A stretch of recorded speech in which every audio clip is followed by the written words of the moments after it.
Assalamualaikum warahmatullahi ta'ala wabarakatuh. Alhamdulillahi rabbil alamin. Wassalatu wassalamu ala rasulina Muhammadin wa ala alihi wa sahbihi ajma'in. Allahumma aghnina bil ilmi wa zayyinna bil hilmi wa akrimna bit taqwa wa jammilna bil afiyati ya arhamar rahimin. Rabbi shrah li sadri wa yassir li amri wa hlul 'uqdatam min lisani yafqahu qawli. Rabbi yassir wa la tu'assir wa tammim bil khair. Wa bika nasta'in wa la hawla wa la quwwata illa billahil aliyyil azim. Alhamdulillah, tuan-tuan puan-puan dirahmati Allah Subhanahu wa taala, kita berada dalam pengajian asas usulul fiqh. Masih di bawah bab al-adillah syar'iyyah, adillatul ahkam ataupun al-masadir asy-syar'iyyah, sumber pensyariatan, sumber dalil. Okey. Kita lihat, kita dah bincang panjang lebar dalil pertama, kedua, ketiga yang disepakati oleh ulama, al-Quran, hadis, ijma' dan juga qiyas. Kemudian kita bincangkan al-istihsan. Kemudian kita bincangkan al-masalih mursalah.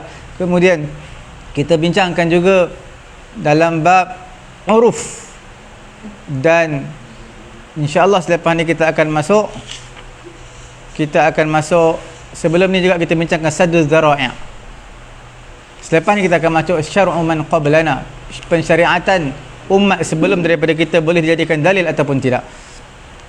Okey, tuan-tuan puan-puan dirahmati Allah, kita sambung yang semalam uruf. Ada sikit lagi tak sempat habis mengenai function wadhaif al-urfi, wadhaiful urfi, function, penggunaan, fungsinya penggunaan uruf ni. Okey, uruf ni mu'tabarun, adalah perkara yang diiktibar pada furu' fiqh. Dalam masalah-masalah fiqh berdasarkan kaidah fiqhiyah yang masyhur, al-'adatu muhakkamatun. Adat adalah perkara yang boleh jadikan hukum. Okey, berdasarkan ke atas kaidah ini, maka ulama-ulama fiqh telah membina pelbagai hukum hakam dan masalah dalam bab ibadat, dalam bab muamalat.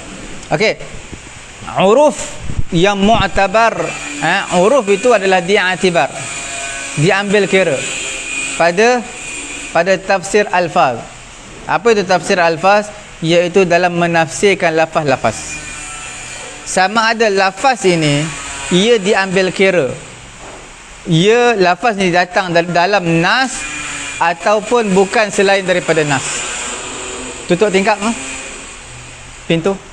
Okey, sebab itu di dalam kaidah fiqhiyah menyebutkan kullu ma warada bihi syar'u mutlaqan. Kita dah tulis semalam di papan putih, setiap sesuatu yang datang dalam syarak secara mutlak, tidak disebutkan secara terperinci, wala dhabita lahu fi, tak disebutkan padanya hukum hakam itu, tak disebutkan dhabit, tak disebutkan syarat ataupun kadarnya. Wala fil lughah, tak ada juga dari segi sudut bahasa, yurja'u fihi ila al-'urf, maka kembali kepada uruf. Kepada uruf. Contoh kita bincangkan mengenai dengan kadar sedikit ataupun banyak ataupun ghalib, ada haid dan juga nifas. Tuan-tuan lihat di papan putih, kita akan senaraikan beberapa masalah. Okey, fungsi kita dah bincang kaedah semalam. Setiap yang syarak datang secara mutlak, hukum haid ada dalam Quran, wa yas'alunaka 'anil mahid. Okey, qul huwa adhan fa'tazilun nisaa fil mahid wa la taqrabuhunna hatta yatahurna. Janganlah kamu mendekati perempuan yang haid hatta yatahurna, sehingga mereka bersuci. Okey, sekarang ni masalah haid.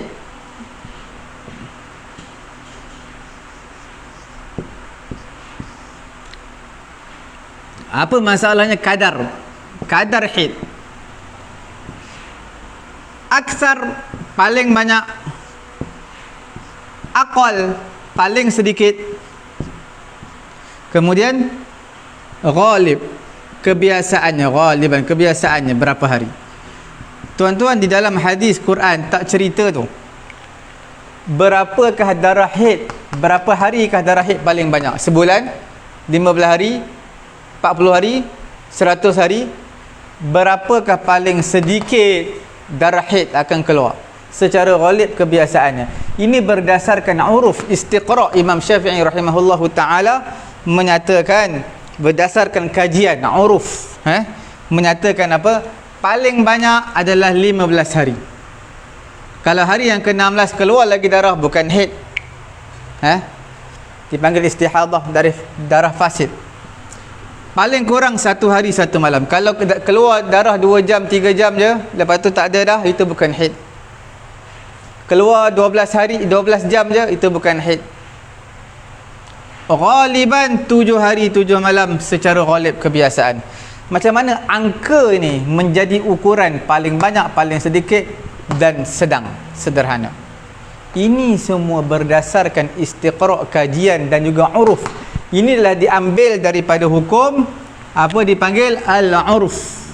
Kebiasaan itu dipanggil, kalau kullu ma warada bihi syar'u, setiap yang syara' datang mutlaqan, secara mutlaq, wala dhabita lahu fihi wala fil lughah, tak ada dari sudut bahasanya, tidak ada dari sudut dhabit, disiplin ataupun syarat-syaratnya, yurja'u fihi ila al-urfi, maka kita lihat kepada uruf.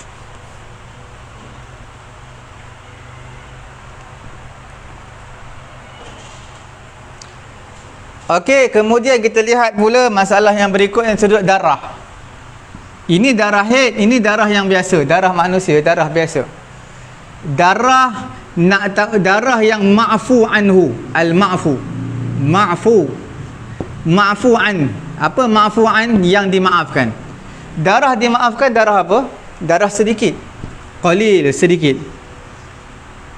Okey, darah sedikit dimaafkan, dimaafkan. Darah kathir, banyak, tidak dimaafkan. Nampak? Dalam semayang keluar darah sikit je, sah semayang. Keluar darah banyak, tak sah semayang. Macam mana kadar kita nak bincangkan, kadar sedikit banyak atau nak lihat kepada siapa? Kadar darah yang sedikit banyak ni, itulah kita panggil lihat kepada al-uruf, uruf. Okey, seterusnya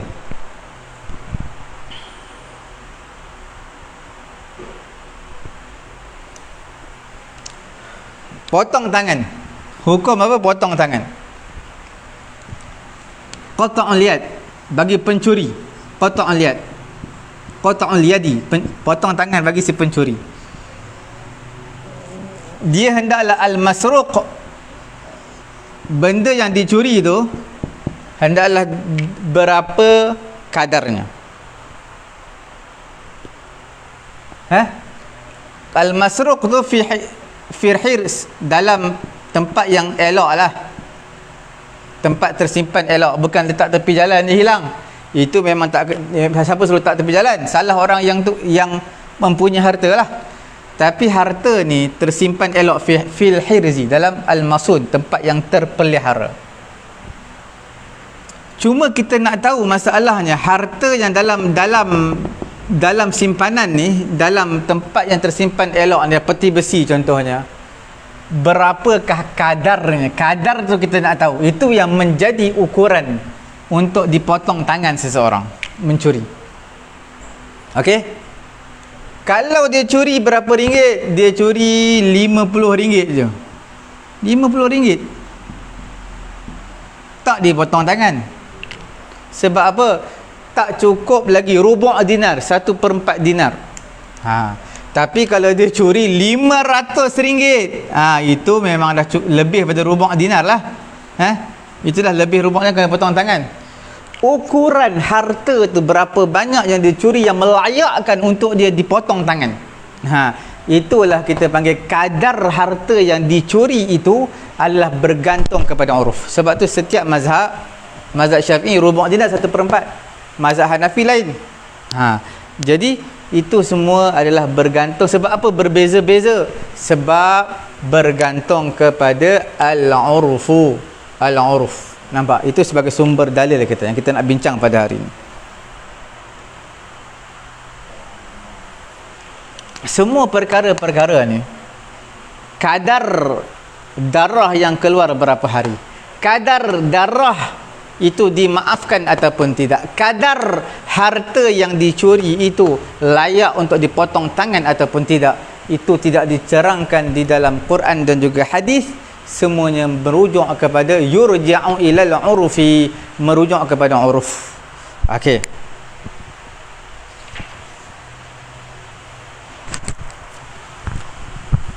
Contoh yang lain tuan-tuan puan-puan yang dirahmati Allah Subhanahu wa taala. Dalam bab uruf. Dari uruf ni penting sebab itu dalam kaedah fiqhiyah al-'adatu muhakkamatun antara 5 tunjang kaedah fiqhiyah yang masyhur, yang mana terpecahlah daripada al-'adah muhakkamah ini pelbagai kaedah-kaedah yang lain berdasarkan daripada kaedah al-'adatu muhakkamatun. Okey. Seterusnya kita lihat dalam al-ma'ruf bainan nas. Okey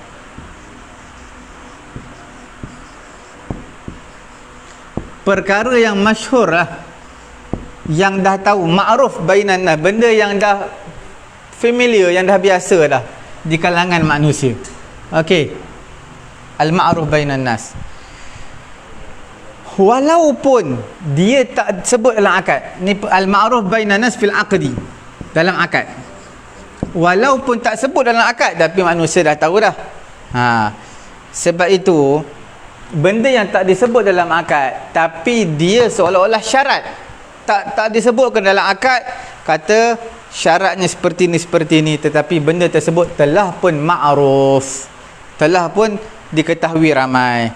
Itulah kaedah ada sebut, dia kata apa?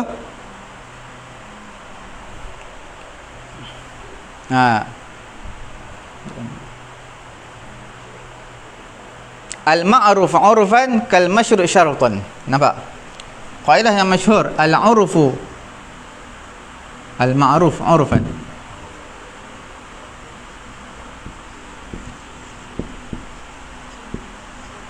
Al-ma'ruf 'urfan kal masyru' syaratan.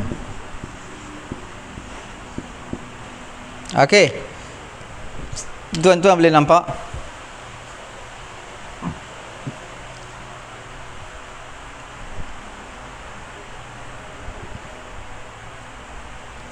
Ini tatbiq secara aplikasi di dalam bab muamalat cukup banyak.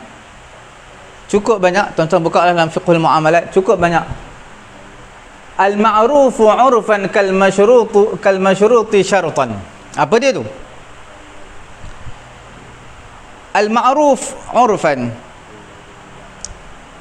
perkara yang ma'ruf, perkara yang dah diketahui ramai secara uruf. Nampak ni, secara uruf adalah seperti perkara yang disyaratkan, secara syaratnya. Okey. Jadi sebenarnya walaupun dia buat satu akad, tak disebutkan syarat daripada akad tersebut, tapi semua manusia dah tahu, maka dia bimanzilati syartis soreh, dengan di tempat soreh, bukan lagi kinayah. Al-ma'ruf 'urfan di tempat apa? Di tempat soreh. Soreh ni mana apa? Jelas, bukan lagi kinayah. Kinayah tak apa jelas, tak apa faham. Bila al-ma'ruf, seseorang membuat satu akad dan di dalam akad tersebut dah terkandung syarat, dipanggil apa? Dimnan, secara tilqaiyan, automatik, secara automatik dia memang terjadi dimnan. Siapa yang buat akad ni memang dia dah tahu lah syarat tu memang ada dalam tu, tak perlu sebut. Dimnan, automatik dalam tu, sebab semua dah tahu. Jadi ini dipanggil ma'ruf wa 'urfan, perkara yang diketahui ramai, dia berada pada tempat bimanzilatis soreh, di tempat orang yang berkata syarat. Walaupun akad tersebut tidak diletakkan syarat di dalamnya, tetapi seolah-olah hukum yang ulama bagikan, seolah-olah dia akad, dia buat syarat di dalam tu. Dia akad disebut syarat, walaupun tak sebut, tapi seolah-olah dia sebut. Itu dipanggil al-ma'ruf wa 'urfan kal masyru' syaratan. Okey. Ini banyak ditatbikkan, diadaptasikan dalam bab muamalat.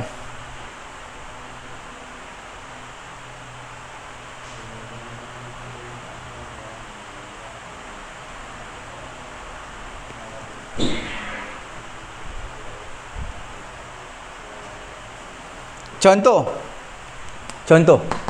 dalam bab muamalat, siapa yang pinjam sewa kereta, okey, contohnya bila sewa kereta ni tak perlulah diletakkan syarat apa, isi minyak. Dia dah bawa sampai 5-6 km dah habis minyak, dia kata saya dah sewa kereta, saya mesti nak minyak penuh. Tak boleh lah, awak sewa kereta sahaja, minyak semua tu walaupun minyak tinggal 1 kilometer je untuk berjalan. Memang bila kita sewa kereta, terus pergi ke stesen minyak, itu yang pertama. Tak perlulah kita kata nak minyak dah penuh dalam tu, tidak. Bila kita sewa, sudah pasti minyak, itulah perkara yang kita perlu berhati-hati, kerana minyak akan habis. Dia ditinggalkan sikit dalam tu. Dia ada bagi tahu, kata saya bagi sewa tapi dengan syarat minyak kamu isi. Tak ada, memang kita tahu. Kemudian bila mana kita sewa kereta berlaku kemalangan, siapa yang kena ganti? Kita lah kena ganti, sebab kita cuai.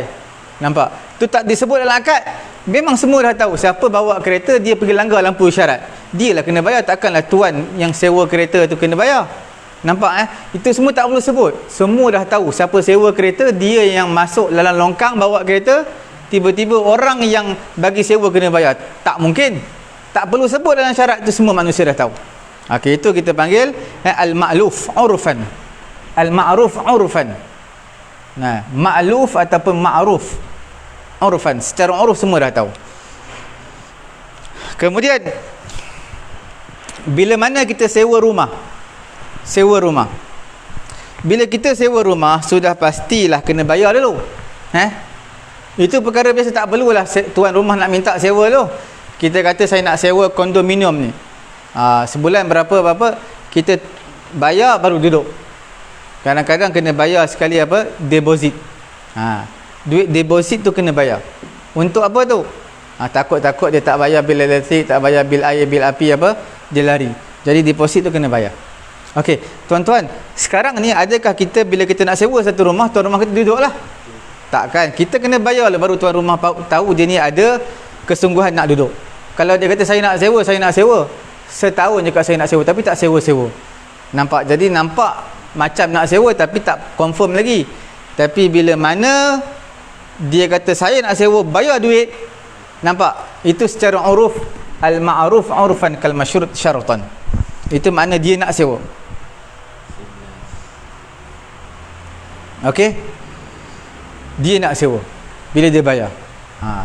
Kemudian begitulah bila berlaku mana dalam sewaan, bila berlaku kerosakan di atas kecuaian dia. Anak dia main paip, patah paip. Takkanlah tuan rumah nak ganti, dia lah ganti. Anak dia bagi pecah, patah. Okey? Itu perkara anak dia main-main permainan, jatuh atas lantai, pecah lantai. Takkanlah tuan rumah nak bayar. Itu perkara yang al-ma'rufu urfan kal masyruti syaratan. Tak perlu diperincikan dalam syarat sewaan. Okey, tuan-tuan puan-puan yang dirahmati Allah Subhanahu wa taala, imsahu. Okey, alhamdulillah telah selesai dalam bab uruf kita pada hari ini. Sebenarnya dalam bab uruf ni bukan sekadar yang saya bagi contoh ini sahaja. Sebenarnya banyak lagi dalam bab ibadat, bab muamalat. Uruf menjadi satu ukuran, kadar sesuatu itu menjadi suatu hukum. Kadar tu macam mana nak menjadi satu hukum? Melihat kepada uruf. Tuan-tuan kalau lihat pergerakan dalam mazhab Syafi'i, 3 kali berturut-turut anggota yang besar dalam semayang batal. Tuan-tuan semayang, betulkan kopiah, betulkan janggut, kemudian betulkan kuala baju, batal semayang. 3 kali pergerakan kopiah, angkat ni, batal semayang 3 kali berturut-turut. Mana dalil 3 kali berturut-turut? Imam Makkah tak batal pun. Ni tak batal. Itulah kita kata melihat kepada uruf. Huruf menjadi sumber hukum, dalil. Dalam mazhab Syafi'i, pergerakan yang banyak itu batal, pergerakan yang sedikit tak batal. Banyak tu macam mana? Berapa kali? 100 kali? 50 kali? Mazhab Syafi'i 3 kali dikira banyak. Ambil dalil mana 3 kali tu? Uruf. Adakah uruf boleh jadikan dalil? Itu yang kita bincangkan pada hari ini. Uruf boleh dijadikan sebagai dalil. Seperti mana kita, kaidah yang masyhur yang kita bincangkan hari ini dan juga semalam, kullu ma warada bihi syar'u mutlaqan. Setiap syarak, hukum syarak yang datang secara mutlak, pergerakan yang banyak batal, yang sedikit tak batal. Banyak sedikit nak tahu macam mana? Kembali kepada uruf. Okey. Okey, alhamdulillah tuan-tuan dan puan dirahmati Allah. Hari ini pada hari Jumaat, mari kita sama-sama berselawat kepada Nabi sallallahu alaihi wasallam. Allahumma salli ala sayyidina Muhammad wa ala ali sayyidina Muhammad kama sallaita ala Ibrahim wa ala ali Ibrahim wa barik ala sayyidina Muhammad wa ala ali sayyidina Muhammad kama barakta ala sayyidina Ibrahim wa ala ali sayyidina Ibrahim fil alamin innaka Hamidum Majid.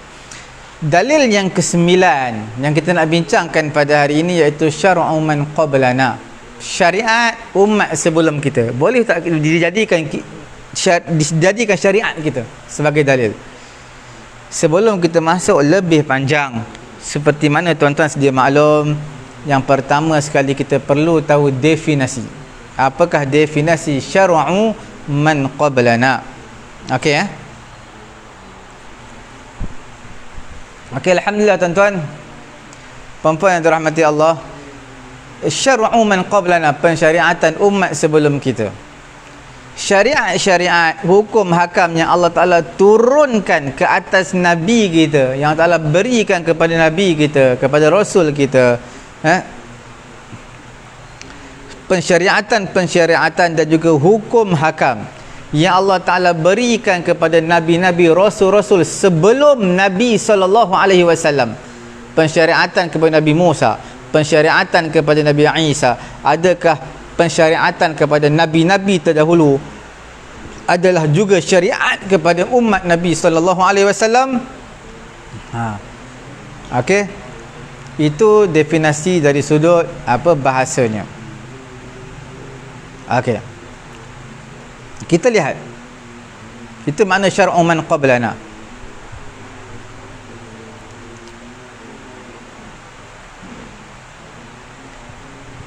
Pensyariatan asy-syara'i' as-samawiyah, pensyariatan langit. Mana pensyariatan Allah Subhanahu wa taala sama. Apa dia? Syariat as-samawiyah, pensyariatan daripada langit, semuanya daripada masdar yang satu. Apa masdar? Bukan masdar, musdir. Daripada sumber, zat yang menjadi sumber ada satu.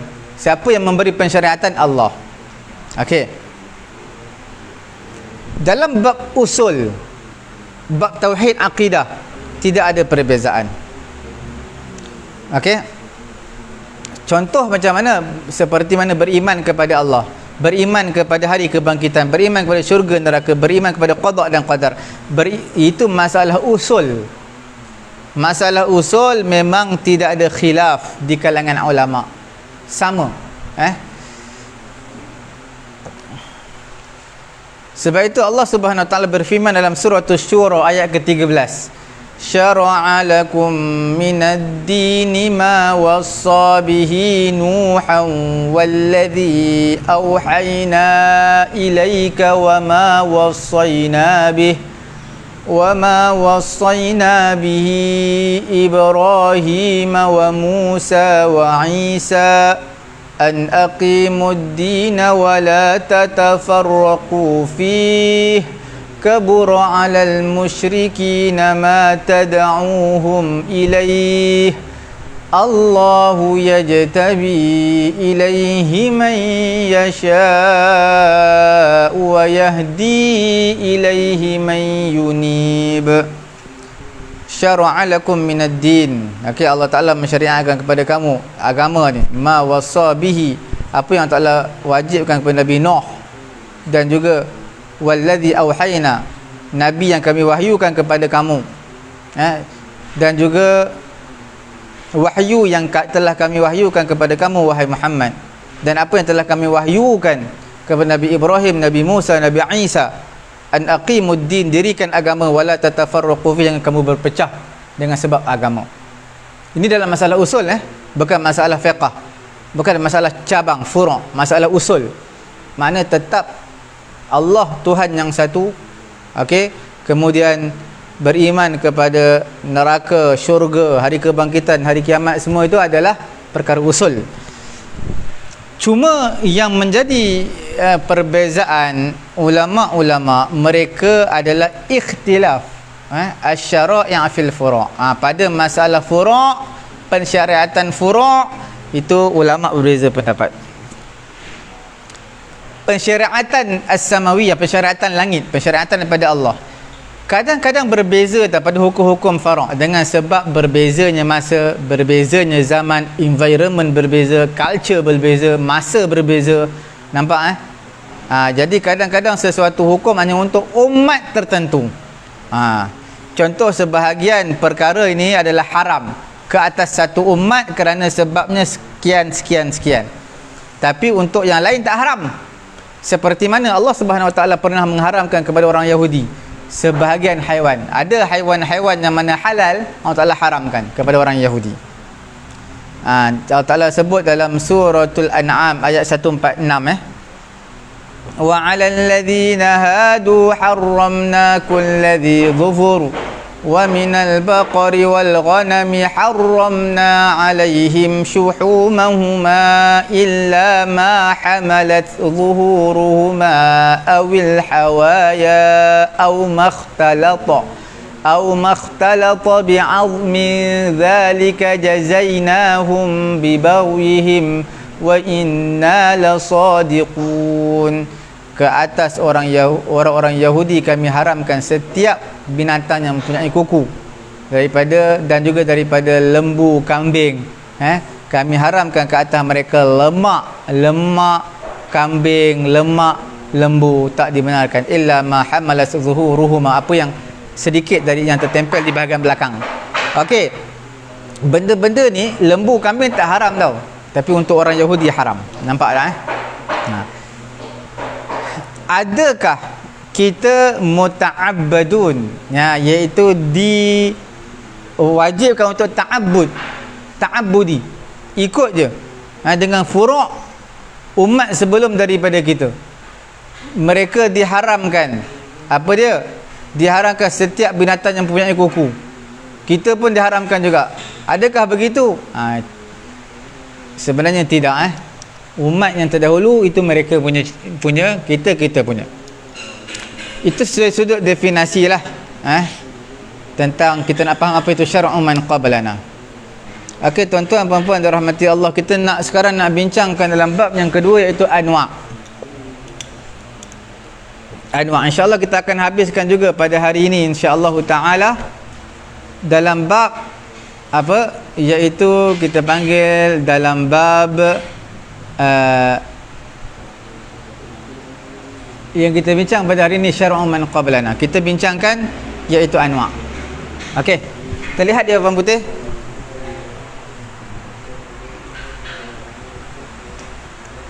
Jenis jenis apa tu? Jenis apa tu? Jenis syar'u man qablana.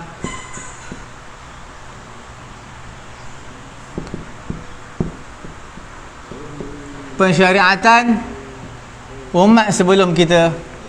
Boleh jadi dalil ataupun tidak. Kita nak bincangkan apa? Jenis-jenis dia, aqsam, pembahagian dia.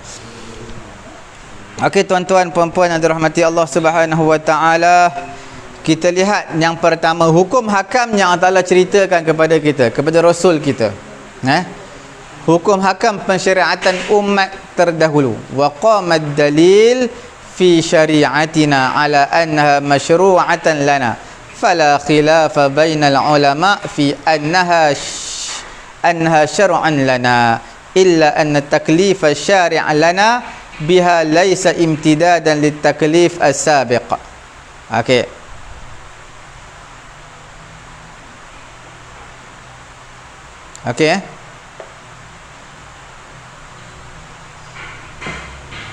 Bahkan taklif tersebut taklif jadid. Okey. Tuan-tuan lihat.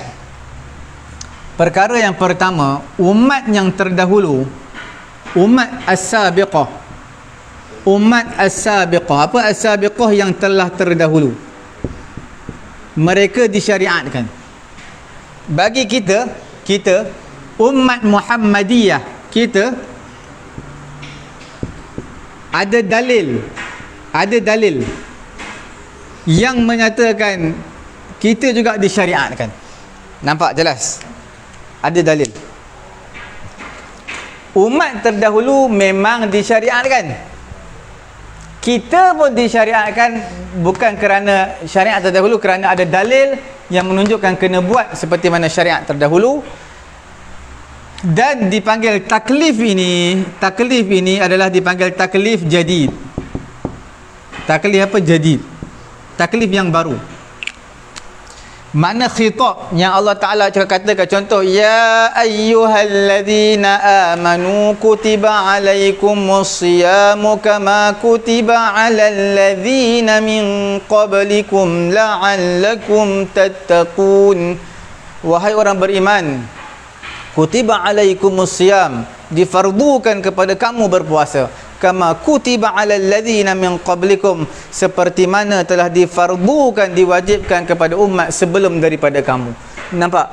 Jadi puasa ini umat terdahulu pun dah diwajibkan puasa, umat Nabi Muhammad juga diwajibkan puasa, bukan atas dalil umat dahulu wajib puasa, tetapi ada dalil, iaitu Quran surah kutiba alaikumusiyam, diwajibkan kepada kamu berpuasa. Dan taklif ini, pertanggungjawaban yang Allah Ta'ala berikan bukan disebabkan umat terdahulu, tetapi disebabkan dalil yang kutiba alaikumusiyam. Ini kita panggil taklif jadid, taklif baru, bukan taklif yang mana umat yang telah terdahulu. Okey, jelas? Itu bahagian yang pertama. Kita lihat yang kedua, apa dia? Hukum hakam yang Allah Ta'ala ceritakan kepada kita. Okey? Allah Ta'ala ceritakan hukum hakamnya. Allah Ta'ala ceritakan kepada kita, kepada Rasul kita, hukum hakam persyariatan umat telah terdahulu. Wa qamad dalil fi syariatina ala nuskhiha, iaitu ada dalil menunjukkan telah dimansuhkan, maka tidak ada khilaf di kalangan ulama. Tidak ada khilaf di kalangan ulama menyatakan ia tidak disyariatkan pada umat kita. Okey.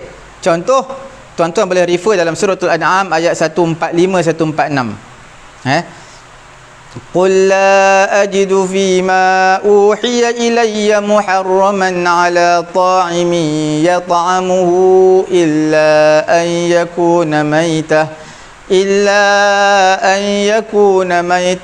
أو دما مسفوحا أو لحم خنزير فإنه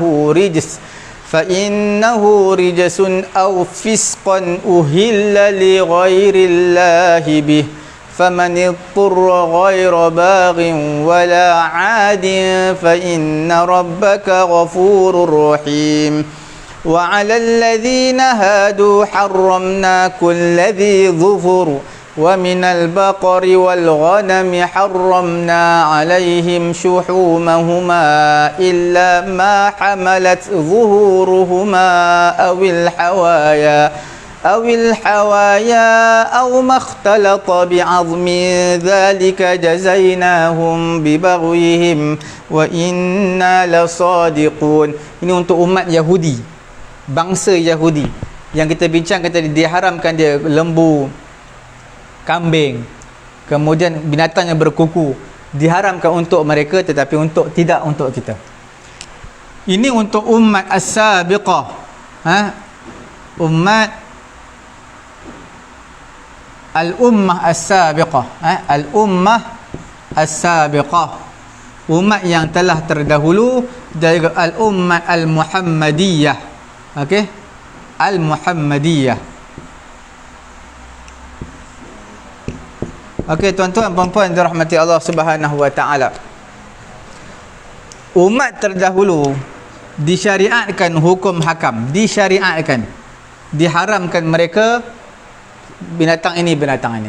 Umat Nabi Muhammad pula jelas ada dalil yang mana perkara tersebut telah dimansuhkan, dalil yang memansuhkan,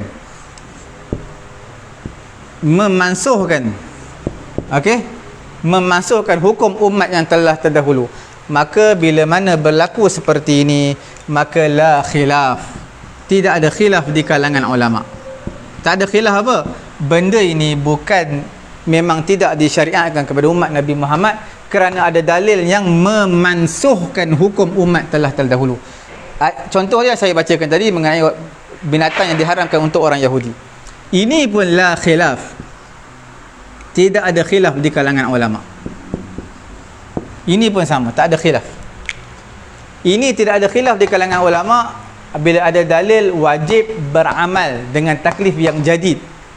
Ini tidak ada khilaf di kalangan ulama, tidak dijadikan sebagai dalil kerana telah dimansuhkan dalil umat yang telah terdahulu. Okey. Telah dimansuhkan hukum umat yang telah terdahulu. Okey tuan-tuan, yang ketiga, tuan-tuan boleh lihat cabangan yang ketiga. Mengenai dengan apa?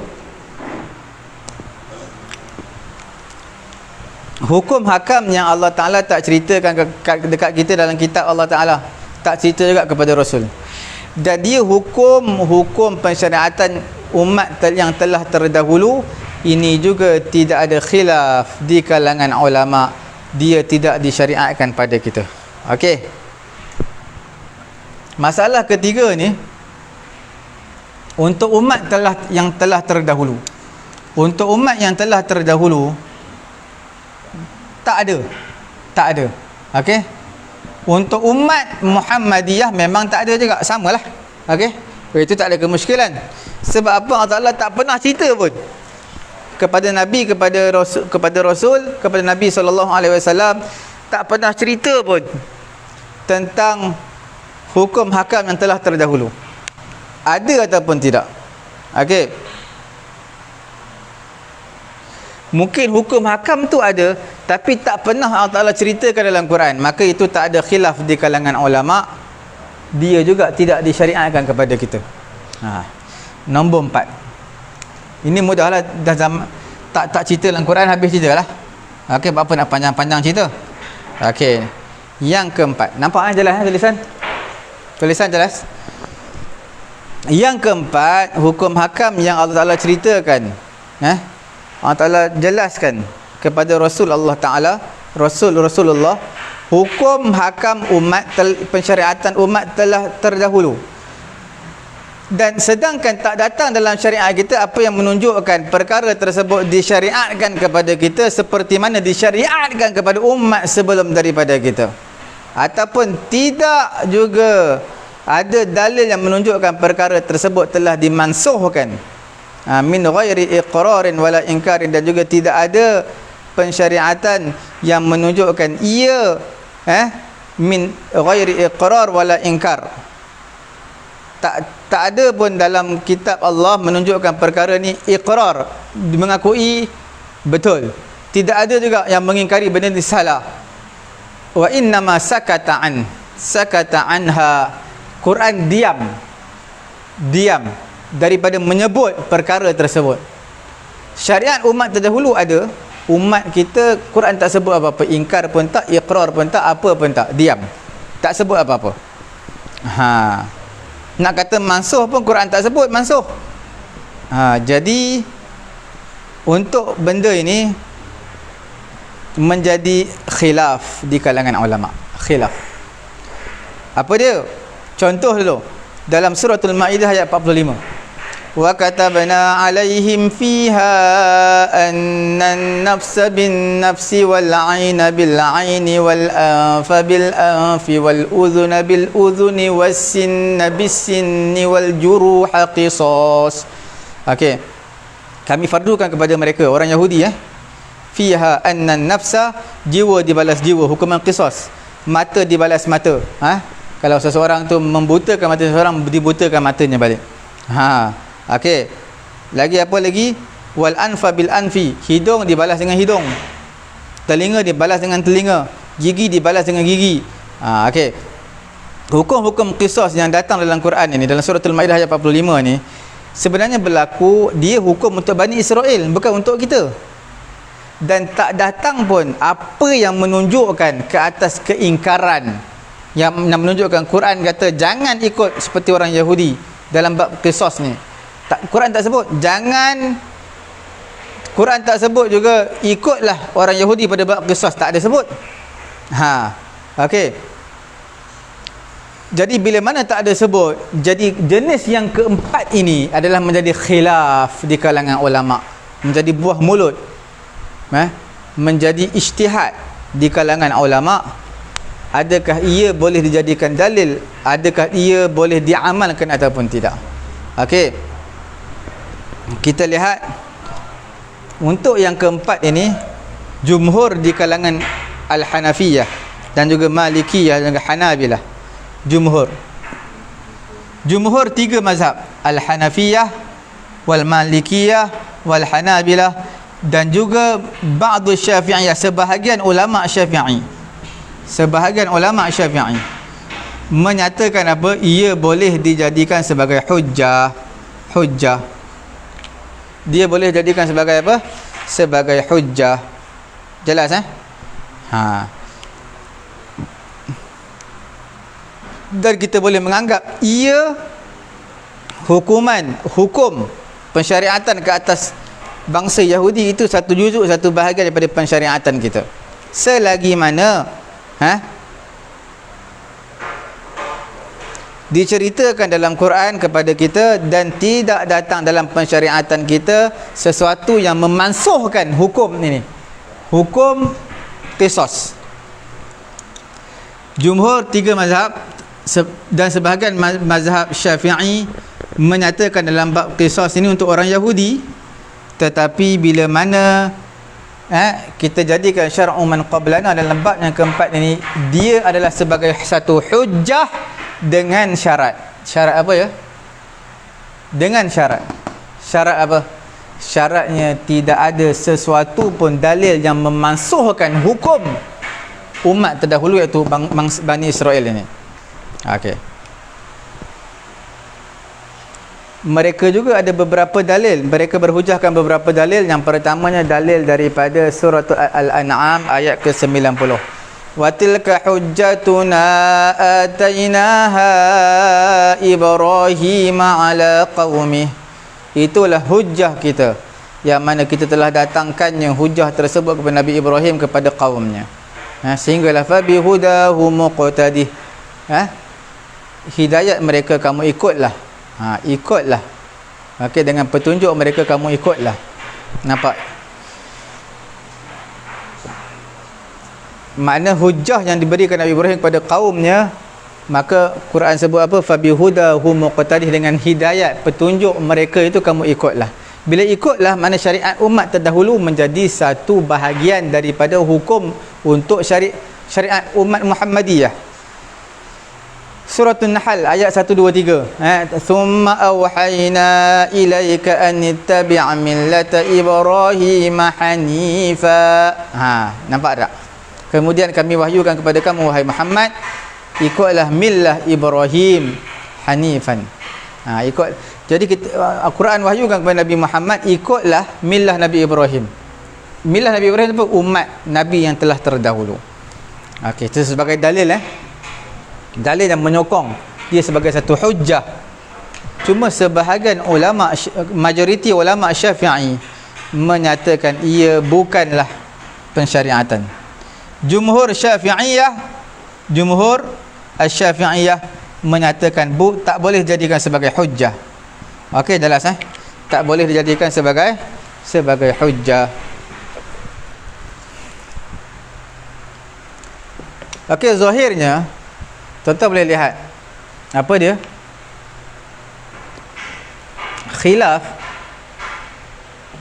Khilaf ini dalam bab syar'u man qablana ni, khilaf di sini bukanlah dia satu perkara yang keperluan, perkara penting yang teramat sangat, tidak. Bahkan tidak terhasil pun kesan yang besar terhadap furu' fiqhiyah. Okey? Kerana zahirnya apa yang tidak ada daripada hukum hakam yang Allah Ta'ala ceritakan kepada kita, Allah Ta'ala terangkan kepada Nabi kita, daripada hukum hakam syariat umat telah terdahulu, melainkan pada syariat kita ada yang menunjukkan ke atas perkara tersebut dimansuhkan ataupun dikekalkan. Okey. Sebab itu kita kata syar'u man qablana la yu'tabar dalilan mustaqilan. Kita katakan syar'u man qablana ni, pensyariatan umat terdahulu, bukanlah dalilan mustaqilan, dalil yang tersendiri, bukan. Hanya saja dia perlu dirujuk kepada dalil-dalil yang lain daripada Quran dan juga hadis. Tuan-tuan boleh lihat dalam kitab Sya'ban Muhammad Ismail, dalam kitab Al-Islam wa mawqifuhu minasy-syara'i' as-sabiqah. Islam dan juga mauqif Islam daripada pensyariatan umat telah terdahulu. Dalam kitab apa? Al-Islam wa mawqifuhu fi syari'ah as-sabiqah. Okey. Okey, tuan-tuan puan-puan dirahmati Allah Subhanahu wa taala. Kesimpulannya kita nak bagi tahu apa dalam bab syar'u man qablana ni. Nak bagi tahu dia bukan satu isu yang penting, tuan-tuan perlu tahu sangat ni semua pecahan-pecahan ni, tidak. Sebenarnya satu kesimpulan yang mudah, setiap pensyariatan yang diberikan kepada umat Nabi yang telah terdahulu, yang diceritakan dalam Quran, itu sebenarnya bukan menjadi dalil kita. Dalil kita akan datang sama ada untuk memansuhkan hukum yang telah terdahulu ataupun mengekalkannya. Jadi kita perlukan sokongan juga daripada Quran ataupun hadis yang menyatakan hukum umat terdahulu ni masih relevan ataupun tidak pada umat Nabi Muhammad sallallahu alaihi wasallam. Okey. Jadi kesimpulan yang kita nak simpulkan di sini, ulama berbeza pendapatnya mengenai satu je isu. Yang lain tak ada khilaf. Antara 4 pecahan ni, 3 pecahan tak ada khilaf di kalangan ulama. Yang menjadi khilaf satu pecahan dia. Apa dia tu? Iaitu disebutkan kisah pensyariatan, disebutkan pensyariatan umat sebelum daripada kita disebutkan. Dan tidak disebutkan dalil yang memansuhkannya. Iaitu dalil yang memansuhkannya tak ada. Dan menyebut dalil pensyariatan pun tak ada. Itu khilaf di kalangan ulama. Jelas? Jelas? Jadi bila mana satu hukum untuk umat telah terdahulu, tapi tak ada pun dalil daripada Quran yang memansuhkan hukum tu. Okey, tak ada dalil daripada Quran. Dan tak ada pun dalil dalam Quran yang mensabitkan hukum tadi, yang menyatakan itu disyariatkan, tak ada. Mansuh pun tak ada, nak mensabitkan hukum tadi kepada umat Nabi Muhammad pun tak ada. Cuma cerita je kisah umat yang telah terdahulu. Itu khilaf di kalangan ulama. Khilaf. Yang lain tak ada khilaf. Okey, tuan-tuan puan-puan yang dirahmati Allah, alhamdulillah tuan-tuan. InsyaAllah pada minggu hadapan, minggu akan datang, kita akan masuk dalam dalil yang ke-10. Dalil yang ke-10, adakah relevan, boleh ataupun tidak menjadikan perkataan fatwa sahabat sebagai satu dalil? Menjadikan fatwa sahabat, oh itu dalil pensyariatan. Kita kata sebab apa buat ni? Sebab sahabat Nabi ada yang buat. Fatwa di kalangan sahabat ada yang buat. Mana bila sebut pendapat fatwa sahabat, mana individu, dia bukan satu grup, individu. Okey, adakah boleh dijadikan untuk dalil ataupun tidak? Okey, tuan-tuan puan-puan yang dirahmati Allah Subhanahu wa taala, kita sebenarnya berbaki hanya 2 saja lagi mengenai dengan dalil al-masadir asy-syar'iyyah, iaitu dipanggil sebagai dalil dipanggil apa tadi, dalil fatwa sahabat, pendapat sahabat boleh jadikan dalil ataupun tidak. Dan juga yang kedua, amalan penduduk Madinah pada zaman Nabi lah. Amalan penduduk Madinah, adakah ia boleh dijadikan dalil ataupun tidak. Dan seterusnya yang kita panggil ijma' ahlul Madinah. Dan yang ketiganya, kita menyatakan hukum istishab. Kita baki lagi 3. Okey, lagi 3 saja kita masih berbaki dalam bab hujjah syar'iyyah ataupun dalil al-ahkam. Tuan-tuan yang mengikuti kita pada pagi ini, jangan lupa sama-sama memanfaatkan pengajian usulul fiqh kita pada pagi ini. Sama-sama tuan-tuan tekan butang share, memanfaatkan pada pagi yang mulia hari Jumaat ini pengajian usulul fiqh di bawah bab dalil hukum hakam. Dan seterusnya, tuan-tuan yang terlepas mengikuti secara langsung kita pada hari ini dan hari-hari yang lalu, boleh terus layari page Facebook kita Pusat Tahfiz At-Taqwa, layari YouTube kami Pusat Ilmu At-Taqwa. Di sana admin telah sediakan untuk tuan-tuan ikuti balik, refer balik pengajian-pengajian kita yang telah lalu. Insya-Allah tuan-tuan dengar daripada awal, tuan-tuan akan faham. Okey. Cukup sekadar itu, tutup majlis kita dengan tasbih kafarah. Subhanallahumma wa bihamdihi, subhanakallahumma wa bihamdika, asyhadu an la ilaha illa anta, astaghfiruka wa atubu ilaik.